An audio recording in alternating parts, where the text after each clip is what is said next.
What if I told you that Christianity, the religion that conquered the Roman Empire and shaped Western civilization for 2,000 years, was actually an elaborate revenge plot? What if the Apostle Paul, the man who created modern Christianity, was secretly getting payback for 1,000-year-old political betrayal? Today, we're uncovering what might be history's most successful conspiracy, a tribal vendetta that became the world's largest religion. And the evidence is hiding in plain sight. Let's start with something most Christians don't know. The Apostle Paul wasn't just any Jew. He was from the tribe of Benjamin, and he never let anyone forget it. In his letters, Paul repeatedly emphasizes his Benjamite heritage. I am an Israelite of the tribe of Benjamin, he declares in Romans. In Philippians, he calls himself of the people of Israel, of the tribe of Benjamin. Why does this matter? Because Benjamin wasn't just another tribe. They were Israel's original royal family. Before King David, before the tribe of Judah ever held power, it was Benjamin that produced Israel's first king, Saul. Benjamin had the crown first. They were the legitimate rulers of Israel, but then everything went wrong. Saul's dynasty fell, David from Judah seized power, and Benjamin never got their throne back. For 1,000 years, they watched Judah rule the kingdom that should have been theirs. Think about the psychology here.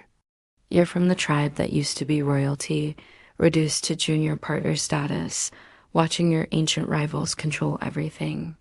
That kind of resentment doesn't just disappear, it gets passed down through generations. Now, here's where Paul's story gets interesting. Instead of trying to restore Benjamite power through traditional politics, impossible under Roman occupation, Paul does something brilliant. He creates Christianity. But look at what Paul's version of Christianity actually accomplishes. First, it takes the Davidic lineage, Judah's claim to royal legitimacy, and makes it irrelevant. Jesus is the final king, but now the kingdom is spiritual, not political. No more earthly Davidic monarchy needed. Second, it destroys the temple system.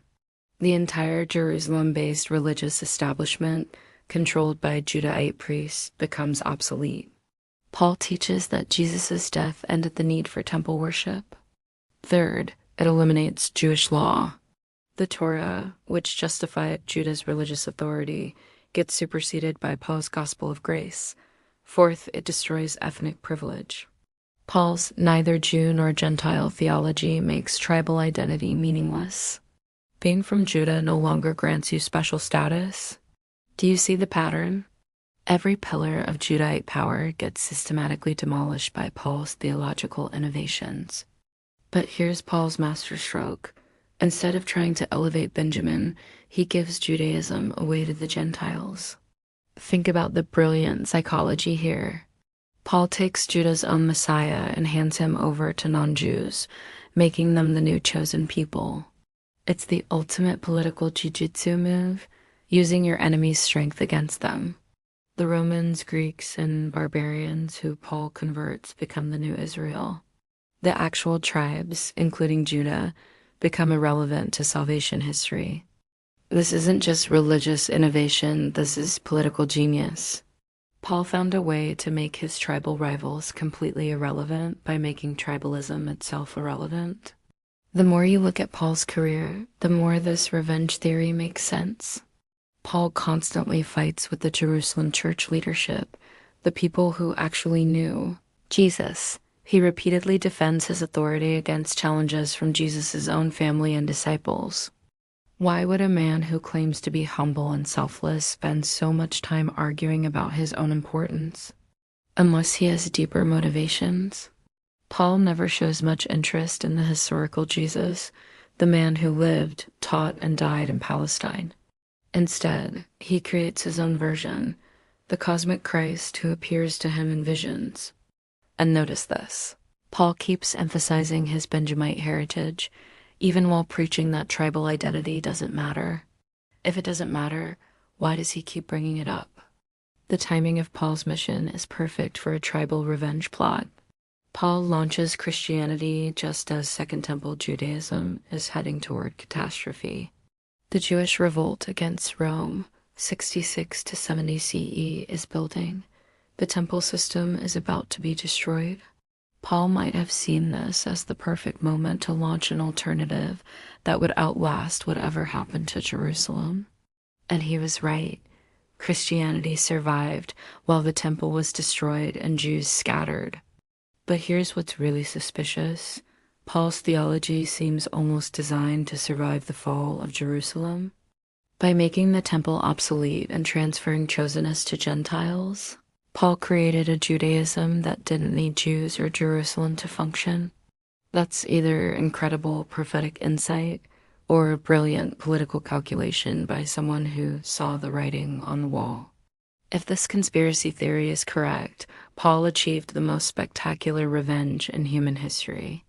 He took a movement started by a Judite messiah, stripped it of all political and tribal significance, gave it to the entire world, and created a religion that would eventually make Judaism itself seem obsolete to most of humanity. Within centuries, Christianity became the official religion of the Roman Empire. The descendants of Benjamin's ancient tribal rivals became irrelevant to the very religious tradition they had once controlled. Paul didn't just get revenge on Judah, he made them irrelevant to salvation history itself. And the beautiful irony? He did it using Judah's own Messiah. He turned their greatest spiritual asset into the instrument of their political defeat. If Paul was motivated by tribal revenge, it means Christianity isn't just a spiritual movement, it's the final chapter in a 1,000-year political conflict between Benjamin and Judah. Every time a Christian church was built, every time someone converted to Christianity instead of Judaism, every time Christian civilization expanded across the globe, Benjamin was winning their ancient war. The tribe that was nearly extinct for harboring gang rapists ended up creating the world's largest religion. The people who lost the crown 3,000 years ago found a way to make crowns irrelevant. Paul became more influential in shaping Jewish religious legacy than King David himself. A Benjamite from Tarsus defeated the entire Davidic tradition not through war, but through theology. Now, to be fair, there are problems with this theory. Paul shows genuine grief over Jewish rejection of Jesus. His religious experiences seem authentic, not calculated. And other early Christian leaders developed similar theologies independently. But here's the thing about the best. Conspiracies, they work even if they're not entirely conscious. Paul might have genuinely believed everything he taught while still being unconsciously motivated by tribal resentment. The result is the same either way. Benjamin got their ultimate revenge. So was Christianity really Benjamin's revenge plot?